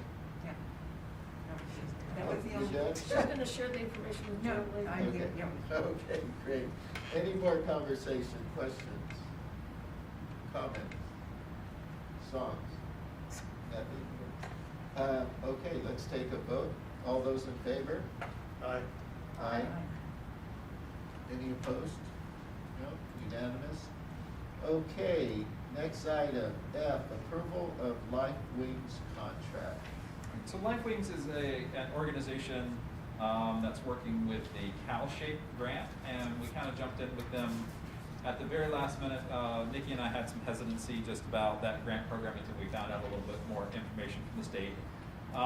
What these folks will do, they'll come in, clean, inspect our HVAC systems, replace our filters, and conduct some minor repairs if they need, something that's on a relatively minor side. They have a budget to do that. All of this will be at no cost to the district. It's all through grant funds. The grant comes through PG&E, and I'm not sure if there's other providers, but utility providers in general contribute to this through some taxes there. So if this plan goes through, we will get some really good service for all of our HVACs in the whole district, and that will also really help take some pressure off of our maintenance department around that. They know they've all been looked at, especially right before we go into summer, when they get to switch over and run in another way where they've been running. So at this point, we made sure that the clause was in there that this isn't a contract that unless we're given the funding from the grant, then the contract is, if we don't receive that for some reason, the contract is null and we don't move forward. So we're not committing ourselves to something we can't afford. Okay. Any public comment on approval of Life Wings contract?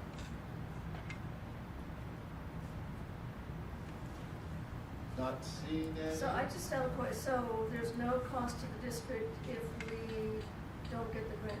Correct. Yeah, the work doesn't occur. Exactly. We just, nothing happens. Correct. Okay, And so this is for goals. can I have a first motion for the approval of the Life Wings contract? I move that we approve the Life Wings contract. And a second? I second that we approve. Great. Any more discussion? Yes. Is it good just for a year? Or is this an every year thing? No, this would just be a one-time, kind of come through and do, but it at least gets everything to a baseline. The other part of this program is there will be another round of funding that is actually for replacement of HVAC. So in some of our situations where we need new HVACs, we'll be able, once they've completed this process, they'll have everything they need to be able to quickly apply for that funding, because it will be a first come, first serve basis for that funding when it comes out in the next round. So All of the filters that we're supposed to have purchased and stored someplace, and all of the training that maintenance was supposed to have gone through to be able to do all that is just being postponed a year unless we get a grant again. And the money that the district already spent, from my understanding, last year to replace some of the HVACs or whatever parts of the purifying bills that we needed to do.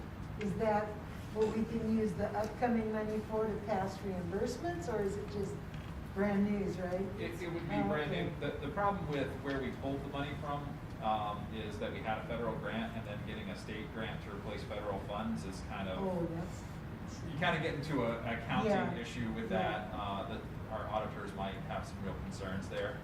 Our maintenance team has gone through and replaced the filters in many of, I hadn't talked to Terry just specifically here that he hit all of them, but I know that that was the goal over the last few weeks here.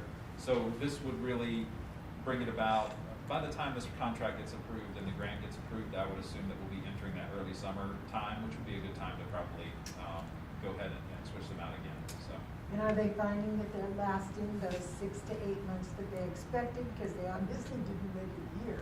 But Which filter? Yeah. We have a lot of different types of units, so there's a couple things. There's the actual HVAC. We also have just like independent air filters that are in rooms as well. And depending on the units, they have different cycles.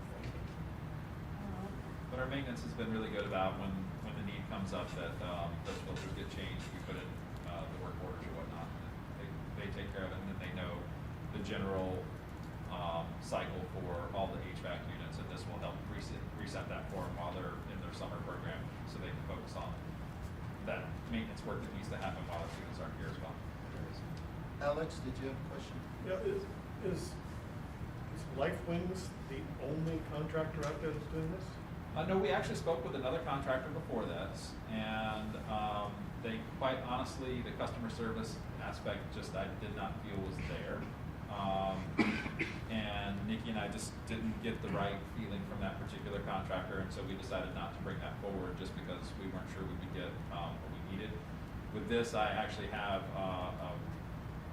from my previous district, I have a connection to the MOT director there. She had worked with them, provided a glowing recommendation for the work that they did, and said that it was above board and really provided what they said they were going to provide. So I felt like we had some references in place that really reinforced the sales pitch that they were essentially offering us at that time. So. Just my initial looking at labor rates and what they provide for, it just seems a bit exorbitant for what the kind of work that they're doing.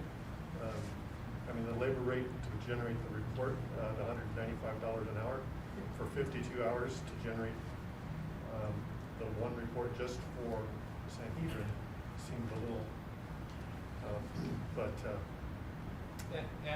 in speaking with them, they always estimate really high, and they only actually will build the grant program for what the time that they use. So they basically try to max it out in their proposal. When the actuals come in, will be lower than that. so then does that say that their grant that the grant is worth an amount of money, or whatever if the grant, I mean, you know, if they can do this job they could use the district's filters or whatever, does that lower the price and we can use that grant money for additional things? Even though it's I think it's a replacing them? reimbursement program, so I don't believe that we would be able to like net a profit on it. Well, I didn't figure we'd stash it or anything, I just thought we'd use it No, for I think that other. they typically with these types of programs, they actually make you submit all of your invoices and then they reimburse you what your actual expenses are. Oh, so your grant isn't a Up to chunk. whatever you're up to. Oh, we're up to. And they're applying for the grant on our behalf, is that right? Correct. Yeah, they're doing all the legwork. Yeah, they do everything. It should take all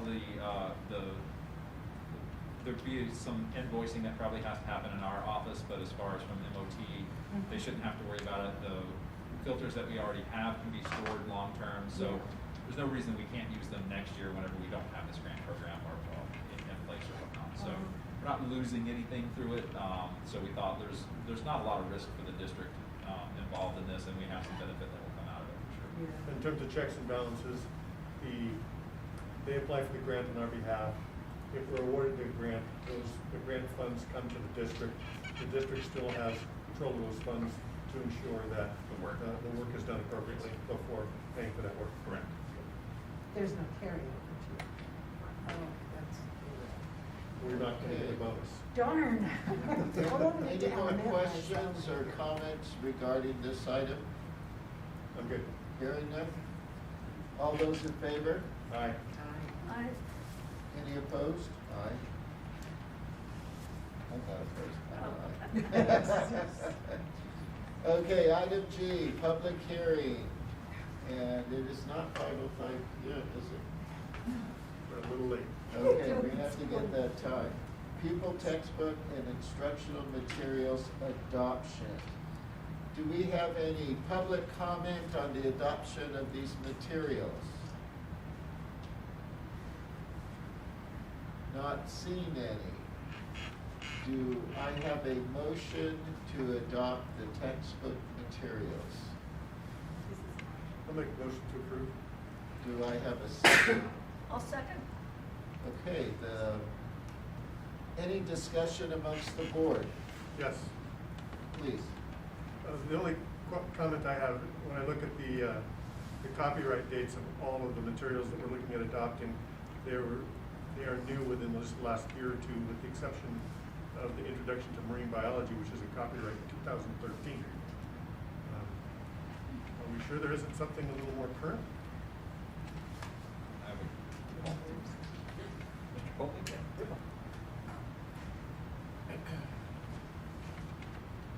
So this particular textbook is to support a new course at the school called Marine Biology.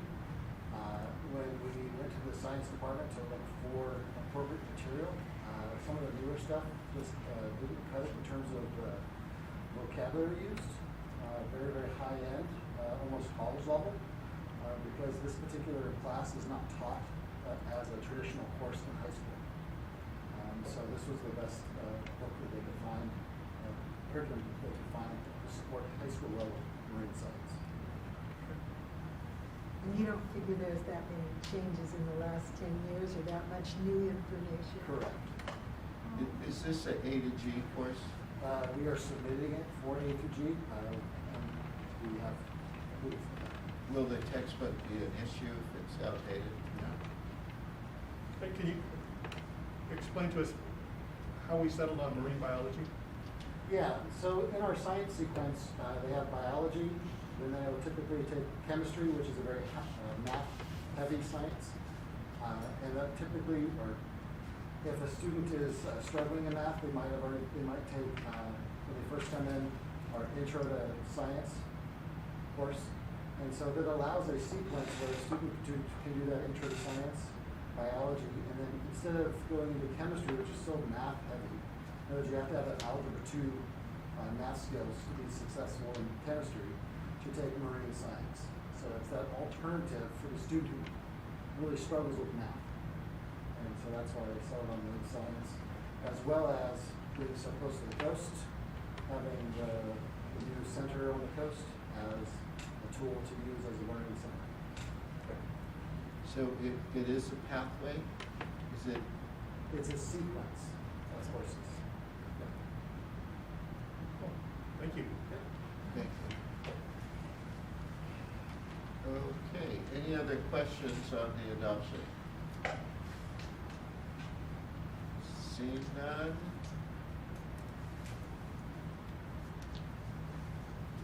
All those in favor? Aye. Aye. None opposed, unanimous? I think I'm getting tired.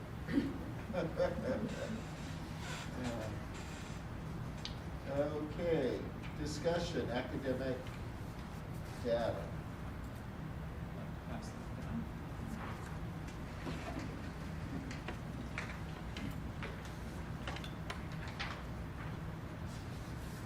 Have some out here for audience as well. Take a look. Thanks.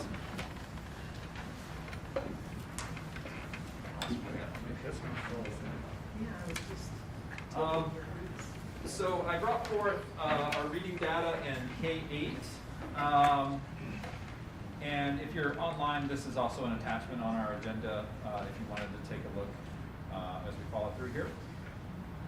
I wanted to present reading and math. As I started to look at our math data, we don't yet have our standardized program really at that point where we can make some comparisons.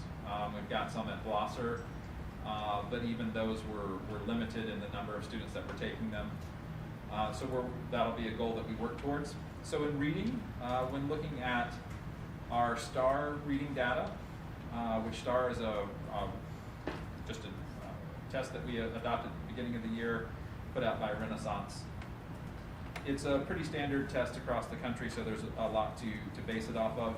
Reading at, these scores are presented as those who are reading at benchmark or on watch, which is basically within that grade level span, within 1 year of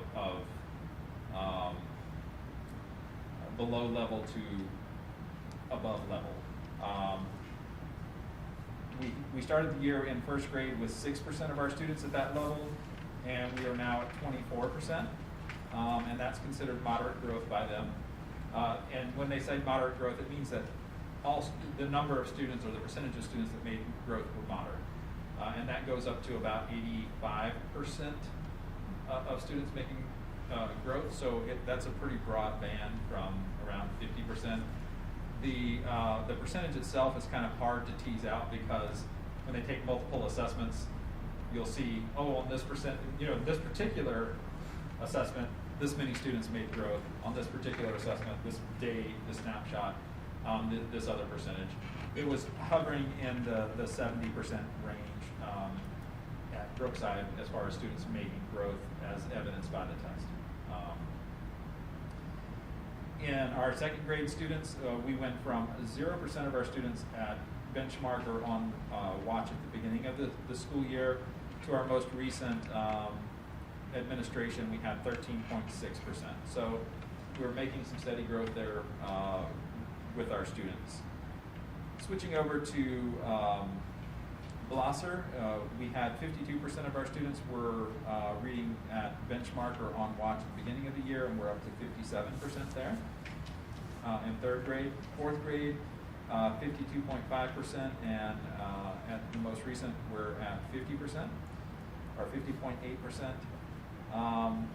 And fifth grade, 51.9% to 56.6%. And I think the conclusion we can draw there is we're looking at some changes that need to be made to our reading program, particularly in the intervention side. It is a new program there, and so we're trying to make sure that we implement that appropriately and have those pieces in place that can support this growth. Again, we saw moderate growth with our students there. Our teachers are doing quite an excellent job pushing forward there.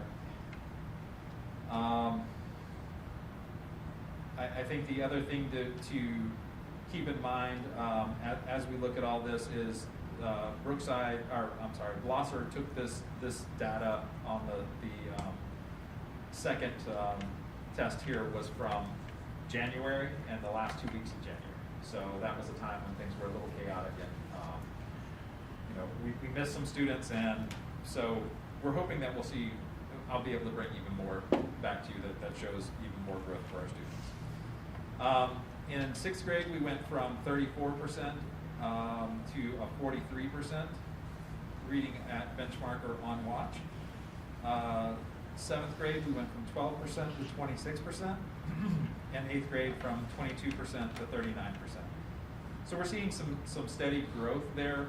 The other thing to keep in mind about this is what is considered at benchmark or on watch. That target actually changes through the year. So it is a specific target in September, but they're expecting that all students will make a certain amount of growth. So when you're seeing that percentage increase, that means that those students really are making more growth than what the expected growth would have been. So it's important to kind of keep that in mind when you're looking at these percentages, to know that our students are really moving forward, and we are starting to see some of the fruits of the labors that have been put in, and we'll see even more as we move forward.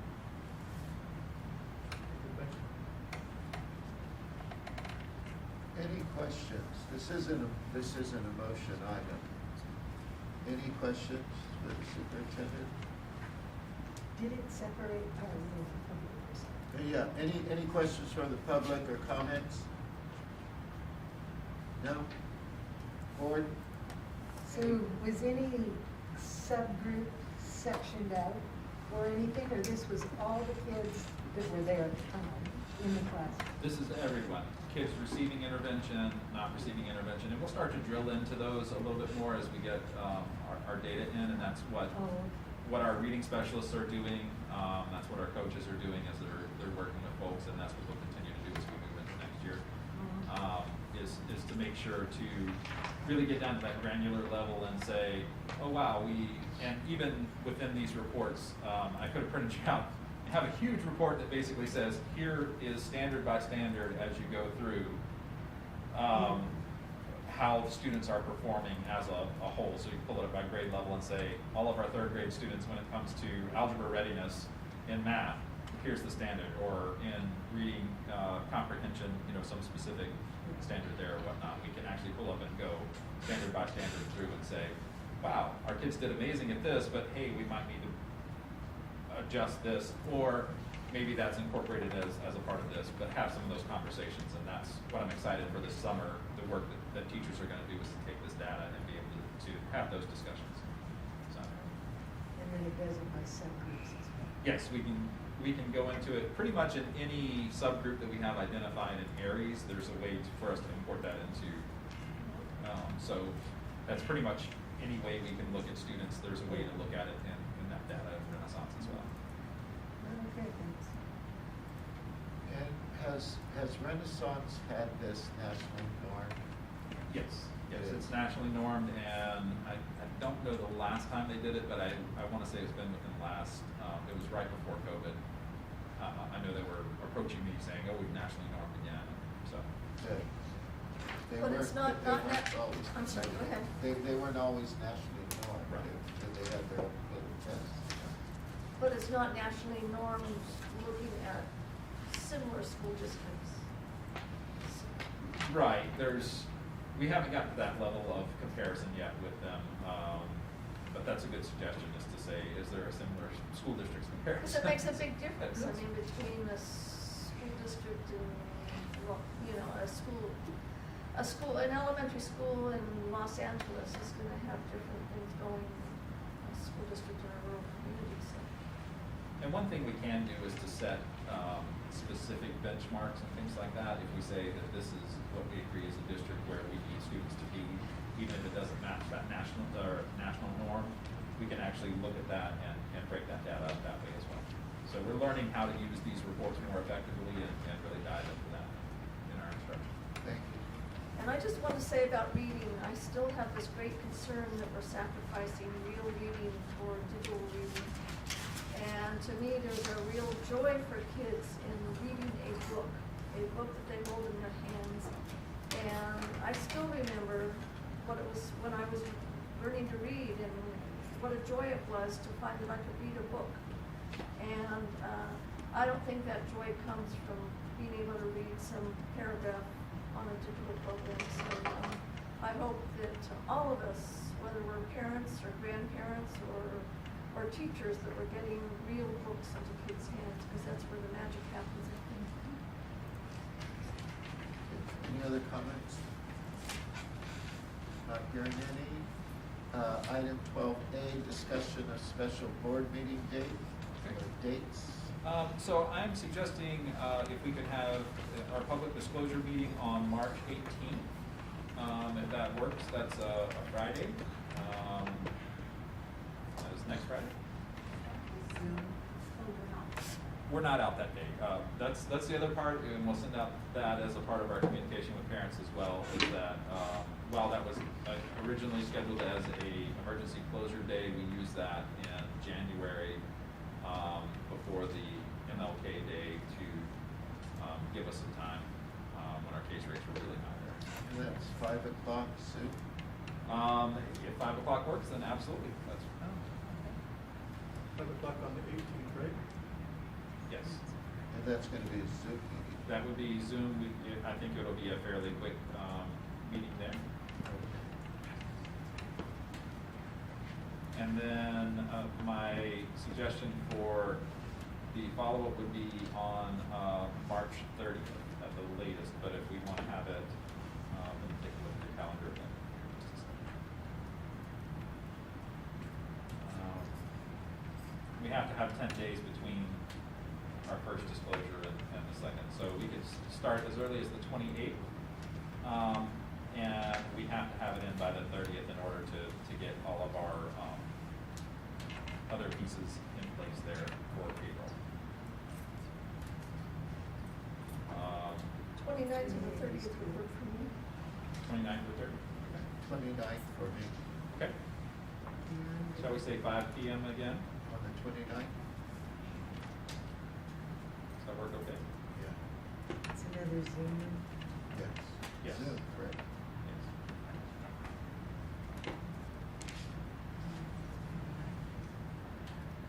With 29th, what we decided. So what was the other date? The 18th, 18th and the 30th? And the 29th. 29th. Both at 5 o'clock? Both at 5 o'clock. Both Zoom. Michelle or someone will send us that little Zoom thing. Yes. Okay. May I have a motion to adjourn? I'll make that motion. Second. We have a first and second. All in favor? aye. Aye. Aye.